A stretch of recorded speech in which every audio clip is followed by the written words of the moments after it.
যে প্ৰধানমন্ত্ৰী ডাঙৰীয়া কোকৰাঝাৰলৈ আহিব আমাৰ কাৰণে এটা আনন্দৰ কথা।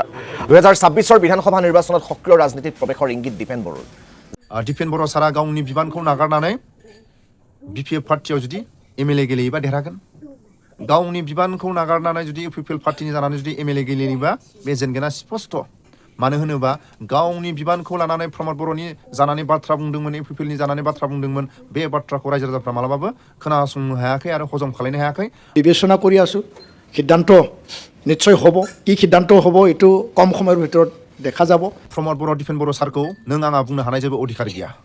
हाग्रामा महिलारि सारनि थांखि BTCआव जेसेबां दिल्लीनि लिडारफोरखौ थाब लाबोनो हागोन एसेबां BTCनि मावनो गोनां खामानिखौ मावनो हागोन।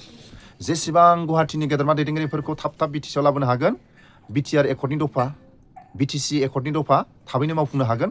हाग्रामा महिलारि सारनि थांखि थाब BTCआव दिल्लीनि लिडारफोरखौ लाबोनो हानांगोन, थाब गुवाहाटीनि लिडारफोरखौ लाबोनो हानांगोन।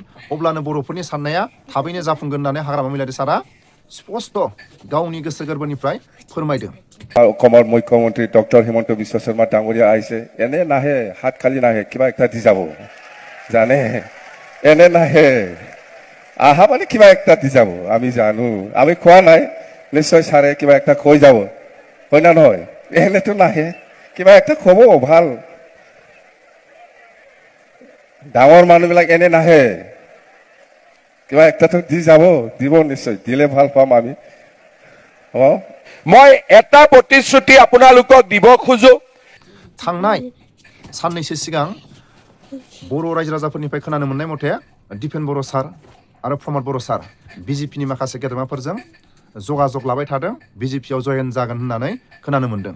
बे बाथ्राया बेसेबां सैथो स्पष्ट नङा। खोनानो मोननाय मथे रायजो राजाफोरनिफ्राय प्रमद बर' सार आरो दीपेन बर' सार BJPनि माखासे गेदेमाफोरजों BJPआव जयेन जानो माखासे जगाजग लाबाय थादों होननानै खोनानो मोनो। बे बाथ्राया बेसेबां सैथो स्पष्ट नङा। दीपेन बर' सारा गावनि बिबानखौ नागारनानै राजनितिकआव जयेन जानो नाजानाया जोंनि बर' हारिनि थाखाय जोबोद बाख्नायथाव। नाथाय दीपेन बर' सारा माखासे थांनाय बोसोरनि सिगांनो राजनितिकआव बाहागो लानांगौमोन।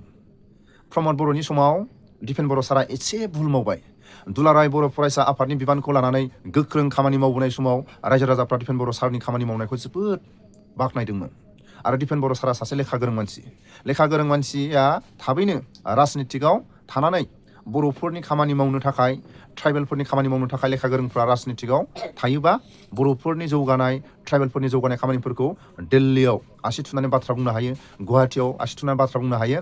लोगोसे जों बुंगोन जे थांनाय 17 बोसोराव BPF सरकारा जोंनि गहपुराव मोनसेबो खामानि मावाखै, बरंस नैबे UPPL सरकारनि दिनाव जोंनि गहपुराव हरनाय मुंख्लं मोनसे भबननि थाखाय हरनाय स्कुलाव होनाय स्किमफोरखौ गासैबो BPF सरकारा दानजोबनानै जोंखौ गहपुरनि रायजो राजाखौ मोनसे लाजि फोनांनाय बायदि जों नुनो मोनदों आरोखि।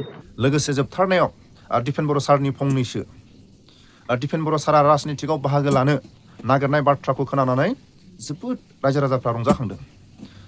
गावनि बिबानखौ लानानै दुलाराय बर' फरायसा आफादाव गोख्रों खामानि मावनाय टाइमाव रायजो राजाफ्रा जोबोद दीपेन बर' सारनि मावनाय खामानिखौ बाख्नायदोंमोन। आरो प्रमद बर'नि खुंथायाव थानाय समाव गावनि बिबानखौ लानानै प्रमद बर'खौ खुंथायाव लाबोफिननांगौ, UPPLखौ खुंथायाव लाबोफिननांगौ, बे बाथ्राखौ रायजो राजाफ्रा मालाबाबो हजम खालामनो हायाखै। दीपेन बर' सारा एसे भुल मावबाय। गावनि बिबानखौ लानानै प्रमद बर'खौ खुंथायाव लाबोफिननांगौ, UPPLखौ खुंथायाव लाबोफिननांगौ, बे बाथ्राखौ रायजो राजाफ्रा रावबो खोनासङाखै।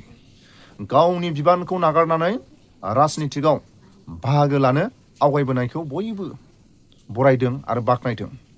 जायखिजाया पार्टियाव थाया मानो, सोरखौ मोजां मोनो, BPFखौ मोजां मोनो ना UPPLखौ मोजां मोनो ना कंग्रेस, BJP, बे गावनि खोथा। नों आंहा बुंनो हानाय अधिकार थाया। सोरबाया BJPखौ मोजां मोननाया BJPआव थांगोन, सोरबाया कंग्रेसखौ मोजां मोननाया कंग्रेसआव थांगोन, सोरबाया UPPLनि मानसिखौ मोजां मोनगोन, पार्टिखौ मोजां मोनगोन। जायफ्रा गावनि गोसो बायदि UPPLआव थांबाय, UPPLआव थांबाय, बा BPFखौ मोजां मोनबाय, BPFआव थांबाय, बे गावनि सेलेक्सन। जाय जेखौ मोजां मोनो बेयाव थांनो हानाय बयहाबो अधिकार दं।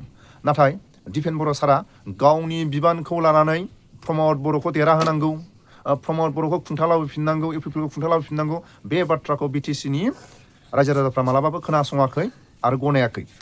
नाथाय गावनि बिबानखौ नागारनानै MLA गेलेनो सानदोंबा दीपेन बर' सारा प्रमद बर'नि बाथ्राखौ लानानै रायजो राजाफ्रा एसेबाबो दिपेन बर' सारनि सायाव दुखु मोननाय दं नाथाय दुखु मोननाय आरो गाज्रि मोननाया मानसिनि साननायाव मालाबाबो थाबाय थाया जुदि दिपेन बर' सारा बिपिएफआव जुदि फैयोबा दिनै गहपुर डिस्ट्रिक्ट इउपिपिएलआ जों दिनै बरफुख्रियावहाय जोंनि जिल्लानि मावख' बेखेवनाय जादों आरो बे मावख' बेखेवनायजों लोगोसे जोङो गहपुर डिस्ट्रिक्टनि सिङाव थानाय मोननै जों ब्लक दानायनि दाफुंनाय जादों गिबियावनो जों हलंगि ब्लकखौ दिनै हलंगि ब्लकनि इउथ पेरेन्टस बडि आरो आइजोखौ जोङो दिनै दानाय जाबाय लोगोसे फैगौ 27 बा 27 फेब्रुवारियाव जोङो बुरै ब्लकखौ दानायनि थामथिम खालामनाय जादों दिनै जोङो बे ब्लक कमिटि दानायजों लोगोसे जोङो गहपुर जिल्लायाव जे इउपिपिएलआ दाबो बिराद स्ट्रङै दं बेखौ जों फोरमायनो हायो आरो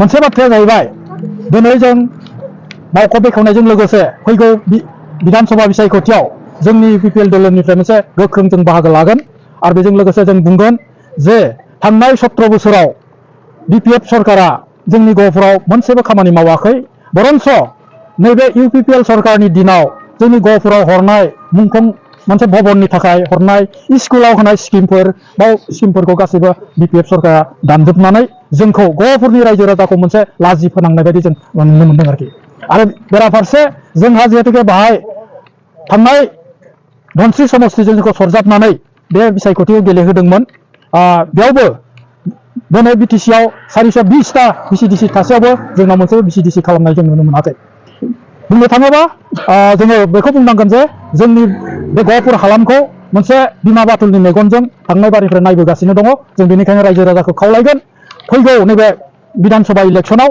जोङो इउपिपिएल दोलोखौनो स्ट्रङै जि दोलोखौ जों माने सापर्ट खालामनानै जोङो मोनसे बिधानसभायाव जाहाथे जोङो गोख्रों मोनसे बाहागो लानानै जोंनि एकर्डखौ इमप्लिमेन्टेसन खालामनानै गहपुरनि एबा सनितपुर बिश्वनाथनि जिथुनाखि थालांनाय जिथुनाखि माने गामि बेखौ सोसनजोबनानै फुललि इमप्लिमेन्टेसन खालामनानै 60टा समस्तिनि खालामनानै जोङो फैबाय थानाय समाव जाहाथे बिनिफ्रायबो बिटिसिनि मोनसे गोख्रों बाहागो लानो हायो समस्ति दाफुंनो हायो जों बेखौ खावलायगोन आरो दिनै जोङो नैबे थाबाय थानाय बे काउन्सिल सरकारखौ बुंगोन बिथाङा जाहाथे दा जि पावाराव दं बिथाङा जाहाथे बिमा बाथुलनि मेगनजों नायालासिनो जोंनि गहपुरखौ जाहाथे नायो बेनो मानो नायो होनना गहपुरनि थाखायसो फार्स्ट माने बर' थगा जादोंमोन आरो बर' थगा जानायखायसो दिनै थासारियाव फैनानै दिनै माने बिएससि बिटिसि बिटिआर मोननो हादों बेनिखायनो जों खावलायगोन गहपुरनि आं मोनसे समनि बड'फा उपेन्द्रनाथ ब्रह्मनि दिनाव आं एबसुनि सनितपुर डिस्ट्रिक्टनि फाउन्डार प्रेसिडेन्ट हिसाबै आरो लोगोसे दा आथिखालनि गहपुर डिस्ट्रिक्ट माने इउपिपिएलनि प्रेसिडेन्ट हिसाबै आं खावलायगोन जे फैबाय नैबे थाबाय थानाय जोंनि सरकार बे सरकारा जाहाथे गहपुरनि जिखिनि अभाब सनितपुरनि जिथु अभाब बेखौ जाहाथे सुफुंना होयो